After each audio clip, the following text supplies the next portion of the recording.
Welcome to USA Global TV and Radio, where our mission is to provide education, entertainment, hope, and inspiration. USA Global TV and Radio connects you with experts and audiences all around the world every single day to help you succeed in business and to live a richer life. Visit us at usaglobaltv.com to learn about career and life-changing training and mentoring programs like the Listening Mentor. Subscribe to our newsletter to stay informed about our special programs and offers. Discover how you can become a guest on one of our shows or a host or producer of a USA Global TV and Radio show of your very own. That's USA Global TV and Radio, where the doctor is always in.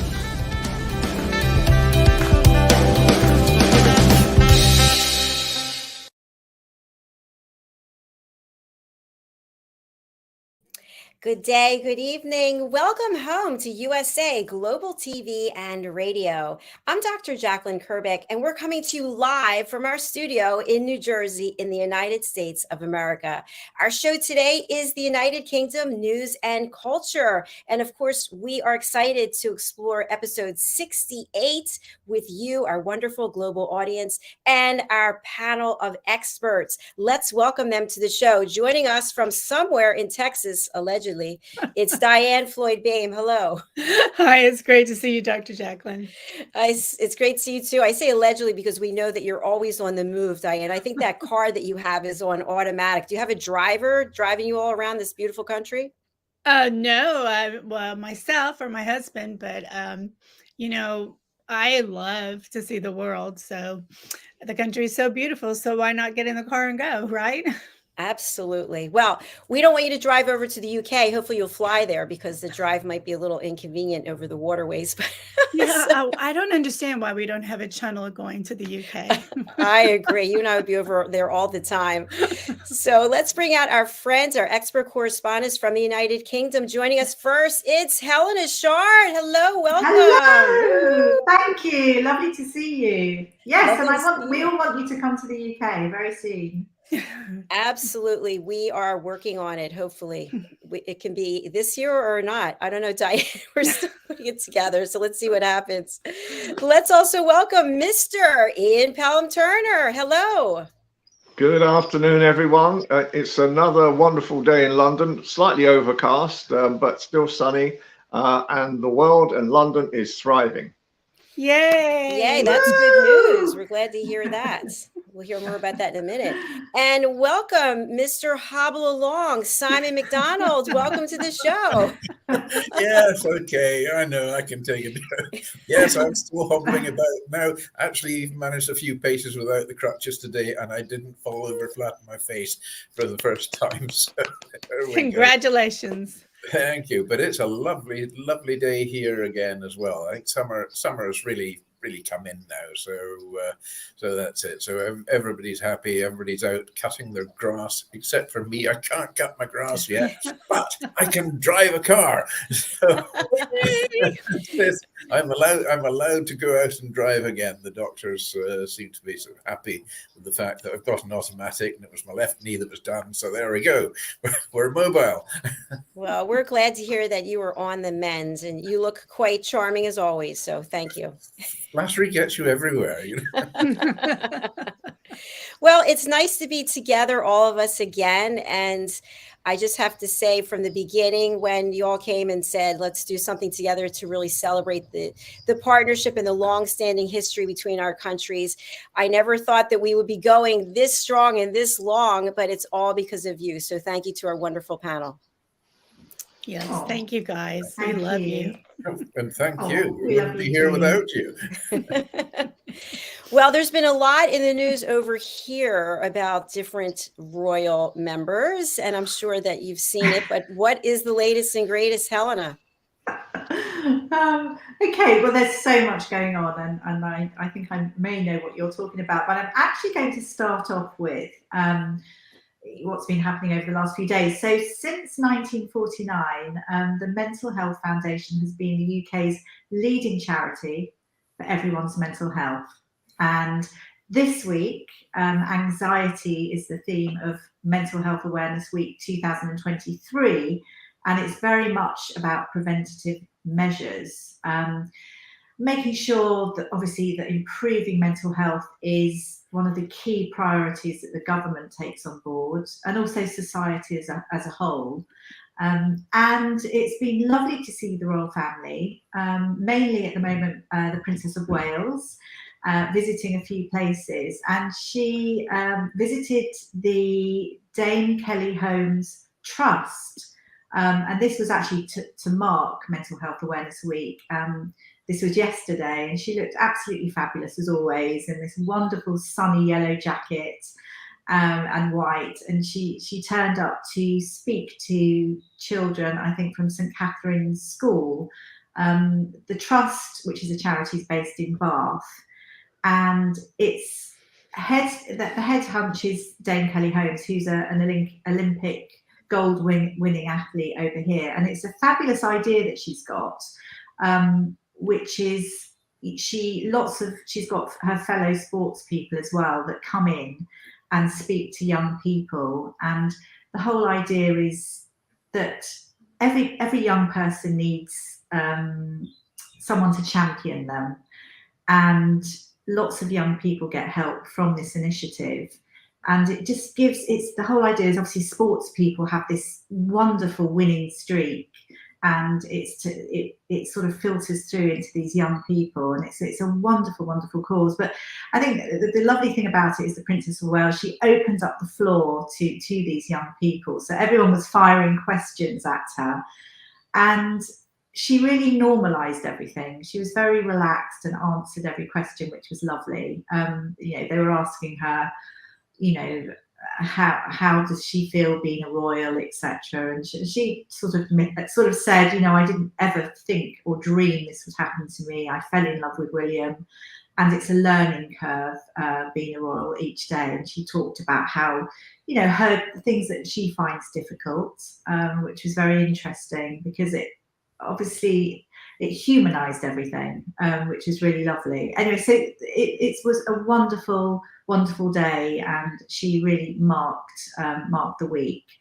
And I think as well, we've sort of been known as the sick note United Kingdom at the moment. So I think something like 2.5 million people on benefits or trying to get benefits, and a big part of that is due to mental health.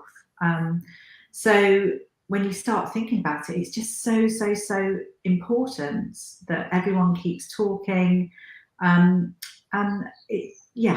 goodness me, I found that shocking when I read that strap line today. But one thing I thought was actually quite good is that our year 5 children, this is a positive, because obviously mental health now affects lots of very young children as well. But our year 5 children have gone up a point in, there's a way of factoring sort of reading and writing internationally. So now we are the 4th best readers in the world, which I thought was that's a real woo. So yes, and there's been so much going on, but I do think that the Dame Kelly Holmes Trust, I didn't know very much about it, and it was wonderful to see how much good it does, and it really just gives people that winning streak. So it's that can-do attitude, and then people just go on and do what they want to do. And the main thing is as well is if you're feeling a little bit vulnerable or slightly anxious, just to talk to friends, family, or anybody really, and that's the key to it all. Absolutely. I completely agree with you, Helena. We just had a show yesterday where we were talking about how even when you are surrounded with people, you can feel very isolated inside, and you feel like no one understands you and that you're all alone. And then when you have that opportunity to speak to someone and just let out those feelings, it's just so cathartic. So it's important that we all realize that we do feel isolated or alone, but yet we don't have to be. Absolutely. And congratulations, 4th in the world in reading. That is huge. Wow, that is huge. Isn't it? I was really pleased about that, because it was, what it's like when you listen to all this negatives, and then I thought, wow, positive, fabulous. We have to celebrate. Absolutely. Yeah, And it really, only really means good. you're educating correctly. That is so fabulous. We Says, can even manage joined up writing as well. I mean, we've got a lot to be proud of here. we do have a clip, I believe, don't we, Helena? Yeah, it'd be good to. It's good. It sort of highlights what the trust does, the Dame Kelly Holmes Trust. So yeah, let's run it. Let's take a look. Purpose is power. It inspires those facing adversity to bounce back up and strive for more. To not be defined by where they are in life, but use it to fuel their future. Changing self-doubt to belief, turning over a new leaf. Unearthing the courage to learn, to lead, to work, to succeed. Finding the resilience to rise and transform their own lives.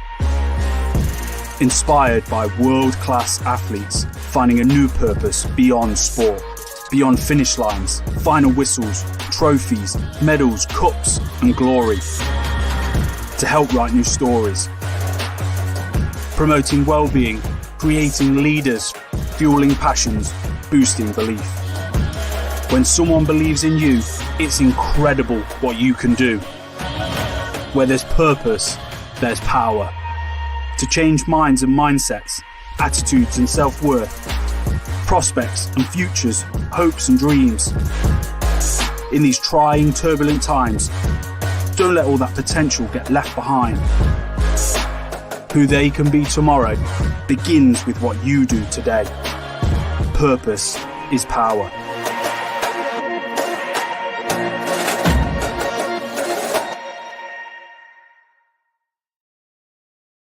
Wow, that is fabulous. So inspirational. Absolutely. And so many people were in that video as well. Yeah, it's inspiring, isn't it? I think the idea as well of using, you know, gold medal winners, really top of their game, sports people, is really clever, isn't it? Because It's very clever. it's this, you know, that, well, as you know, most sports people, they're real winners, that their mindset is so, you know, spot on. So to feed that through to young people, to give that confidence is fantastic. Yeah, really good. Yes, I felt very proud. Thanks for sharing that with us. Yeah. You know, what I was thinking about it was how powerful it was, the message and so forth, but also maybe not in your country, but in our country, sports is huge, especially in Texas, and only such a tiny percent ever make it to the big leagues, right? And so there's this saying that, oh, high school's everything. That's when life was the best, because everyone's remembering I was the great quarterback and now I'm not a star. But what's so powerful about your message is that you are more than that. Let's, you know, get that potential going. And I think it would save a lot of people, at least over here, not be so anxious and discover more about themselves. Yeah, I mean, you've got to remember as well that, you know, in any event, any race, there is only one winner, but that person would not have won had it not been for the person who came last. So that's actually the most important person in the whole race. I love that. Yeah. Way to reframe it, Simon. Thank you. I love that. Ian, you must be thinking something down there. I'm just looking at. I've just had a call in from Fox, and this is on a. And I'm just reading this as we're sort of speaking as well. That apparently people are comparing a speech that Meghan gave at NYC last night to the type of speech that the Queen would give.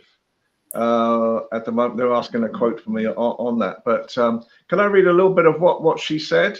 Sure, have we got time? Please. Okay. So I'm having to read this off the screen. So the Duchess has said, it's never too late to start. You can be a visionary of your own life.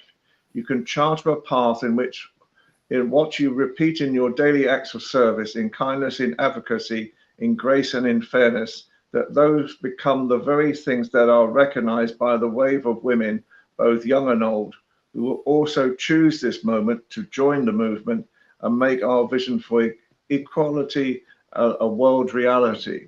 So so obviously, you know, I don't know how big it is in your part of the world, that speech from last night.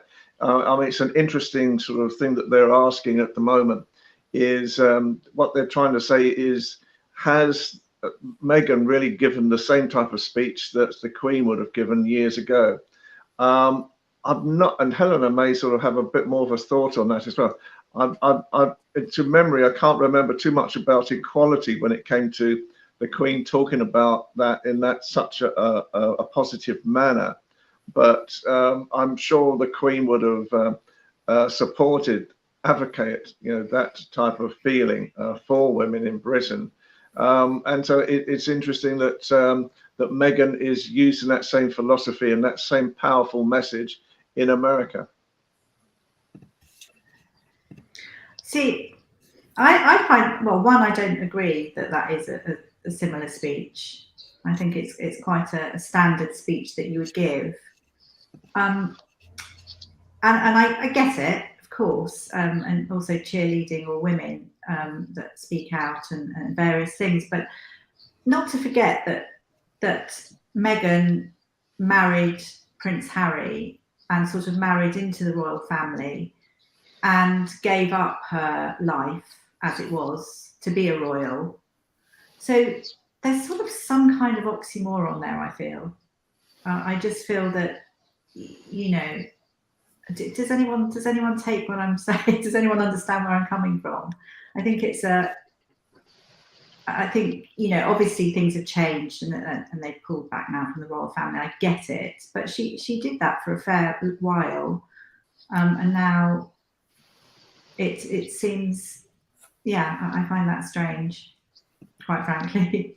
But don't you feel that Kate is doing exactly the same type of message in Britain? Yeah, absolutely. I mean, I do. I think it's. I think Meghan hasn't been seen for a while, as well, and I think now she's been given this award. I think that's what this is all to do with, isn't it? But I find it strange that she should be compared to the Queen. I find it quite ironic, really. But that's my feeling. I just see posted about half an hour ago on Fox News, Prince Harry, Meghan involved in terrifying car chase with paparazzi. Did anyone see this? Yeah, I did. Yeah. They were chased for something like 2.5 hours in this near catastrophic chase. There's been lots of things being put out at the moment, and I think that was put out by Prince Harry, that particular and you see that type of thing again will obviously affect them more than anything, because that's how their mother died, or his mother died, I should say, Princess Diana. And so, you know, at the moment there seems to be two camps, two lots of information coming out all the time. Some are emotive, like last night, and probably that message today. Other things are coming out from you know, William and Kate as well on the other side. And the interesting thing that I get asked quite a bit at the moment is King Charles being overlooked? Now, is he going to just remain for, say, 5 or 10 years and then pass on the throne and the crown to William and Kate, because obviously they're much younger, and it's something that basically, you know, we will all understand. Media, newspapers especially, love any type of intrigue. And it still hasn't really been answered. Why did William and Kate turn up late with the children on Coronation Day? And so there will always be that slight suspicion of, in some quarters, might I add, not in my own, but in some quarters, that perhaps one is trying to upstage the other. You know, so a lot of the rhetoric that is coming out of all sides of the royal family at the moment, you've got to remember that sometimes this is coming from PRs rather than from the people themselves. Very good point. Very good point. That's good to know. It was also just to say that I think King Charles and Camilla, that they were.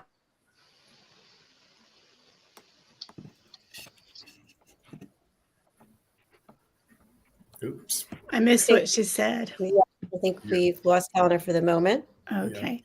No, I don't see King Charles passing the throne over. He's waited a long time to get the job, basically, and it is a dead end job because there's no prospects of promotion. Once you've reached king, that's it. That's as far as you go. But I don't see him giving it up. I mean, the Queen didn't give it up, and I think there's the number that have actually given it up in history. You could count on just about one finger. So I don't see that happening. I think Charles will stick it out as long as he's got a breath in his body, and William is obviously not going to have as long a wait as Charles has had. That's my opinion. I'm sticking to it. I sometimes wonder whether Charles is being sponsored by super glue, because they would have to take the throne with him, I think, if he was ever deposed at all. I don't think that's going to really happen. As you so rightly say, it's. He's the longest serving heir apparent in the world. And I think it's 71 years, if memory serves me correctly, till he's become king right now. I think it'll be interesting. It'll be interesting to see, because I notice already a really different style of PRs coming out about him. He's trying to be shown as one of the people. He's doing a lot of different events. There's a lot of social media imagery coming out about him as well at the moment, and which is not normal, and certainly it's not the type of thing that the Queen would have done. And so I think, my feeling at the moment is that certainly a major PR campaign is being launched for Charles, and presumably will happen for Camilla as well. As days move on. But even the way he dresses, even the way he's doing a lot more crowd attention at the moment, the types of things that he'll be he seems to be doing, it's a much different style of more modern PR than the Queen ever actually did. So it could be that this is the start of a much more focused, really just the four of them, with the other members of the royal family just adding to the value. But Charles and Camilla, William and Kate, it just seems to be that quartet really right now that appear to be the front runners, and that may have been the decision made by the members of the royal family. Yeah, it's an interesting thought. But I mean, if you look at the way publicity and media has handled and evolved since the Queen was crowned, we're in a different league altogether now, because the multimedia has expanded so much. With television, when the Queen was crowned, black and white television was very grainy images as well. Oh dear, I remember it. It was a very different thing then to what television is now.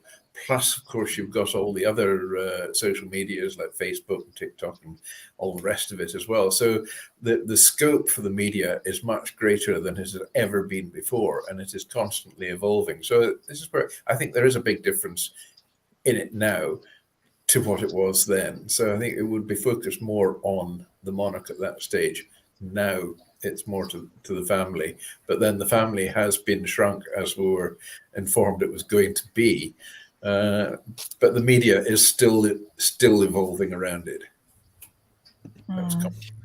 I think as well, talking about family, but the Duke and Duchess of Edinburgh are key players as well.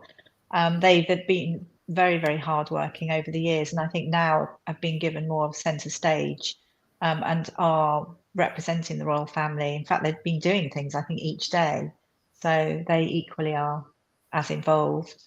And I don't know if everyone heard as well that the Queen's aide has stepped down. So Sir Edward Young has left the royal household, and he worked with the Queen for 19 years, and actually for a little bit with King Charles as well.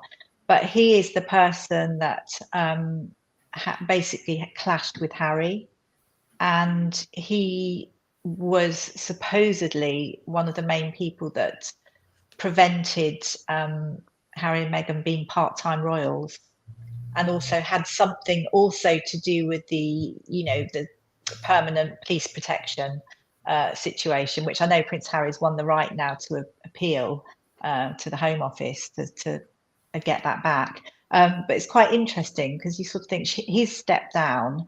I think he's actually been given a peerage, but he's stepped down, and I wonder what will happen. I wonder if anything will happen there. Just thought I'd add that in. Thanks, Helena. I have a question for you. Let's welcome Ian back. Hi, Ian. What was the word you just used when you said that Harry stepped down? Sorry. There's something? No. So it wasn't Harry stepped down. It was Sir Edward Young. Oh, sorry. Who's from the royal household. So he was like a senior aide to the Queen and King for 19 years. Well, he was working with them for 19 years. So he stepped down. And he was the main person that caused a real fracas with Harry, and sort of put up a wall so that they couldn't be part-time royals, and obviously was part of the. I think he couldn't get his police protection, but I know that's been appealed at the moment. But I just wonder, by him stepping down, whether anything will change. Who knows? It's just my mind thinking about it, but there you go. I think the reality with something like that is perhaps one of the biggest barriers of bringing Harry and Meghan back have now been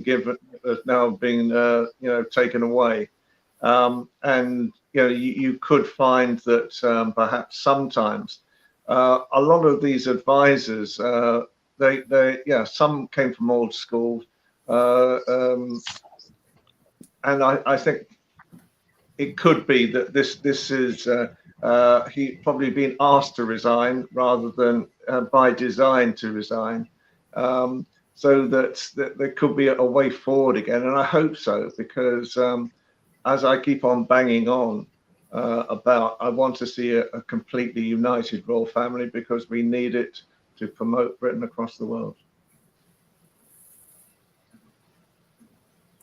Absolutely. United Kingdom, United Royal Family. There's not many united families left these days, it would appear. In fact, DIANN and I interviewed someone yesterday, an author, who told us that there was no such thing as the fairy tale TV perfect families that we've heard about. Right, DIANN? That's absolutely correct. Absolutely correct.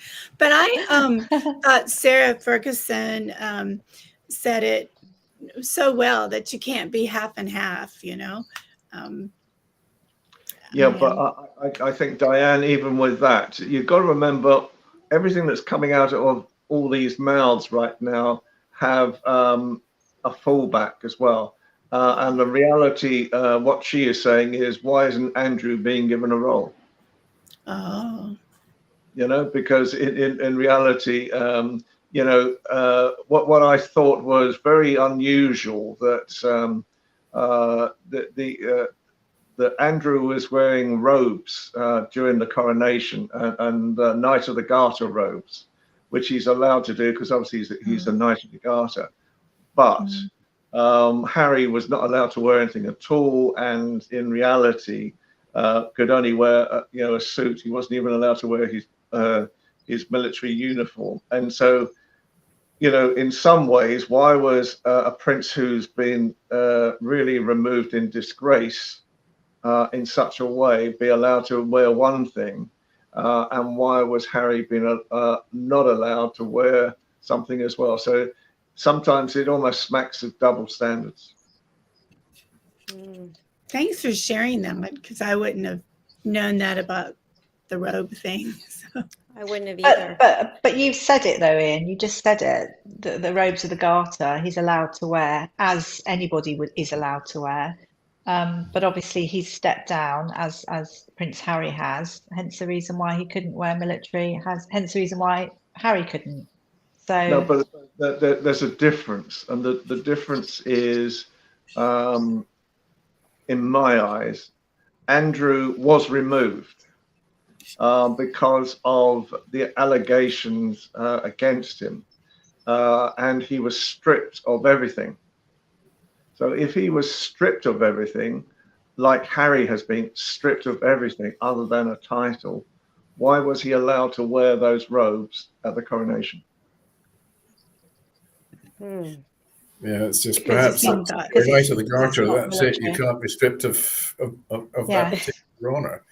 I mean, Harry was certainly stripped of his military titles, which again is a sort of different field to a civil title or an honour. Yeah, and in my world, I think, because let's be honest, Harry spent a lot of time in the military. He was in Afghanistan, 2 or 3 tours in Afghanistan. He did fight for his country and was in quite a few battles as well. He didn't hold back from that. That was part of his insistency of remaining in, within the army itself. And so, to have lost all of that, and this is something that if Diana had been alive, she would have been horrified at all of this happening as well. And so sometimes there appears to be, as I say, to my mind, I don't agree with everything Harry has been doing. Don't get me right. Meghan may have caused issues as well. I do not know. I don't think anybody really knows the answer to that.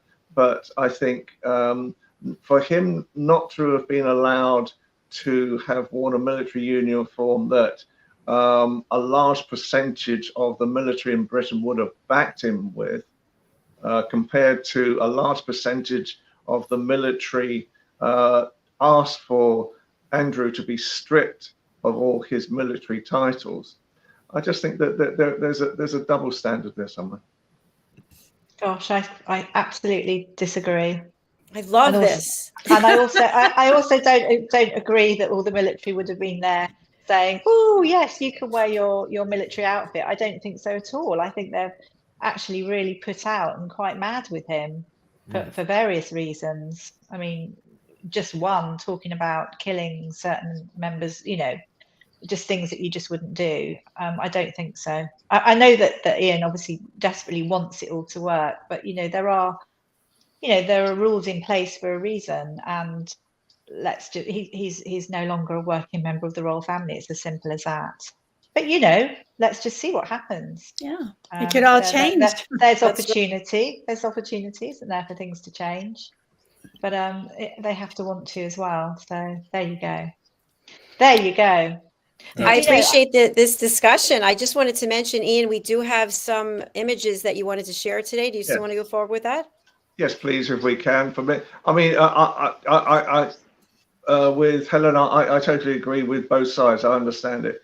My feeling at the moment is it was reported that a large percentage of the military areas that Andrew was involved in asked the Queen for him to be stripped of those titles. They didn't want him any longer to be associated with those particular regiments that he had.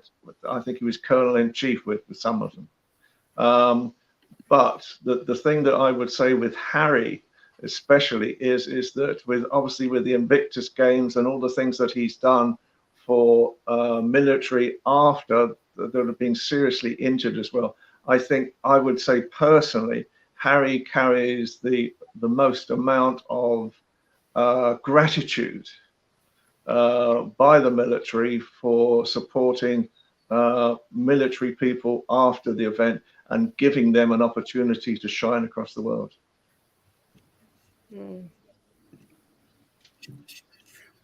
It's Very interesting discussion. Very interesting. So the next thing sort of coming on, basically one of our best friends, Helena and mine, is a lady called Anfisa Polikevich. It took me years to be able to pronounce that name, bless her heart.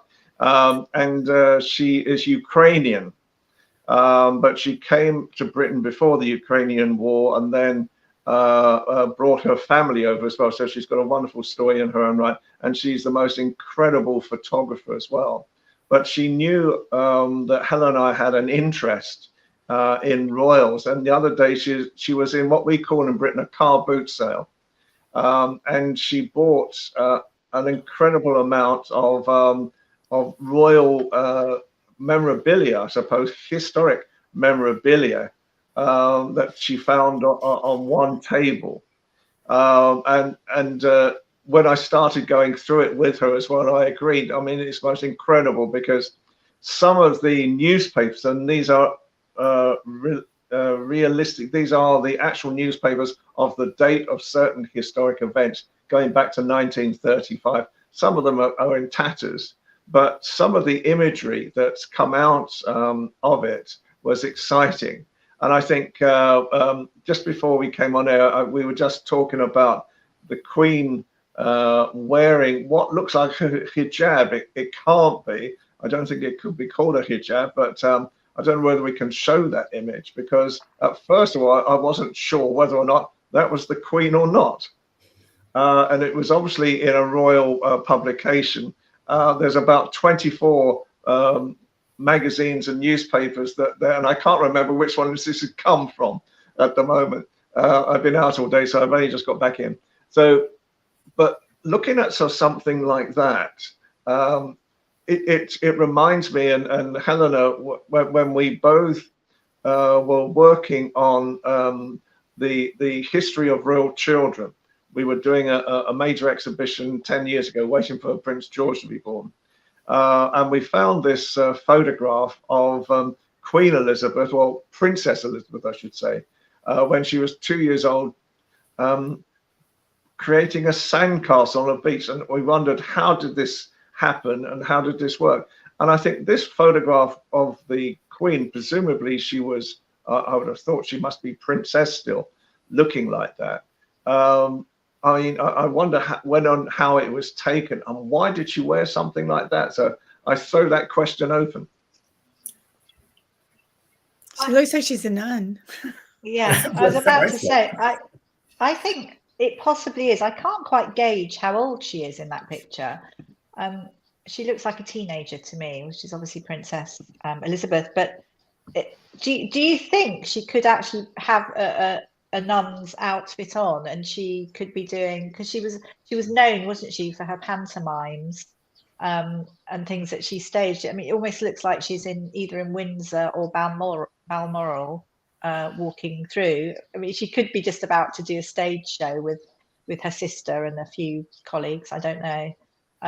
That's my thought. Just because the only thing I would say is that the costumes that we've seen from her pantomimes, that's not one of them. So that's the only thing that makes me think maybe not. Maybe she wants to become a nun. Who knows? I mean, she looks like It happens. It looks like an extra from Lawrence of Arabia.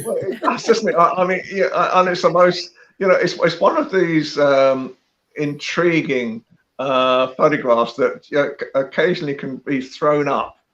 And so for people like myself and Helen, I'm sure the rest of you, Simon, and the rest of you as well, it's an image that you think,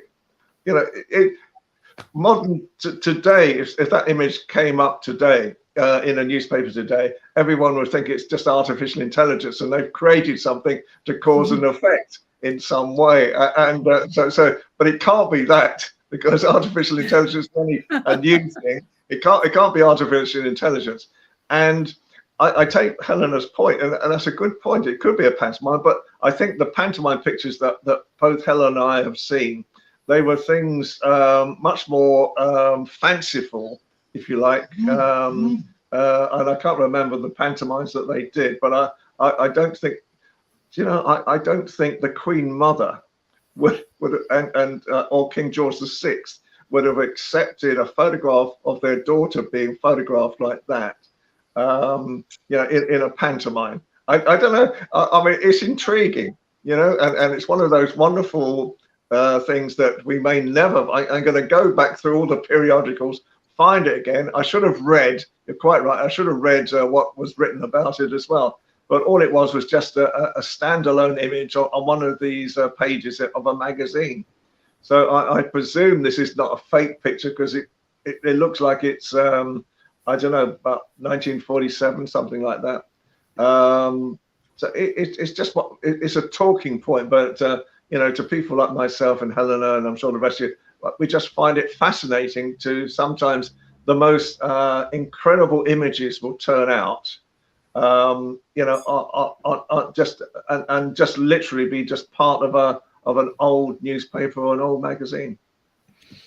Well, inquiring minds definitely want to know, but I can tell you we will not be finding out today on this show, because we've come to the end of our program. So I went really so fast. I know, it just flew by. I really appreciate everything that you shared today. It was very interesting. Let's go around and give our final message to our audience for today. Diane. I just enjoy the day and keep joy in your heart. Thank you, Diane. Over to you, Simon. Oh, well, I've got a couple of them today for you. And one of them probably should apply to me more than anything else. That is, better to remain silent and thoughtful than to speak out and remove all doubt. I love that. I like it. But I'll pin that one on me. and don't worry about the world coming to an end today, because it's already tomorrow in Australia. And hello, Australia. Oh, very nice. Very nice. I like it. Thank you. Ian. I think we are going to be in a period of time now where it's going to be a very interesting time for Helen and myself, especially. I think that there's a lot of royal activity, which obviously works for us tremendously. And I think it's going to be very exciting programs over the next few months. As we try to, we can sometimes disagree, and there's nothing wrong in that, in how we sort of see things. So we can often disagree, but I think the thing we both agree on is we want to see a united royal family, and we also want to see a Great Britain become Great Britain again. Fabulous. Yay. Thank you. Yay. Helena? Yes, here to that. But also, I just wanted to say something. I've been reading some articles before I came on, and it was about some people, and they were of a certain age. In fact, one guy was 80 years old, and I think the other guy was slightly under that age, and they were so passionate about their jobs and their work that they didn't have any thought about giving up. And I really just think that if you're passionate about whatever it is, just go for it. Just go for it and continue working. And I think taking that mindset of people of a certain age, especially when we've got this sick note written, which I'm not too happy about. I think I take great inspiration from that. Thank you very much, Helena. And for me, I just want to thank everyone. I really appreciate all of the support that you're giving to our channel, to our team members, to me. Facebook this morning awarded me the top 1% of rising creators for all across their platform. So I'm really thrilled about that. And it's all because of you. So thanks for keeping us going. And thanks for booking in on our shows and for commenting. We do have a comment. We have several comments actually, but we don't have time. So I'll just put this one up from Gaffa. Loving today's show. I think you mean being extraordinary. And Gaffa is in Uganda. So thanks for being with us. All right, everyone, we are coming right back with I'm Spiritual But, starring Anne Scotland. So please do join us for that. Bye, everyone. Bye, everybody. Bye. Bye. See you next week.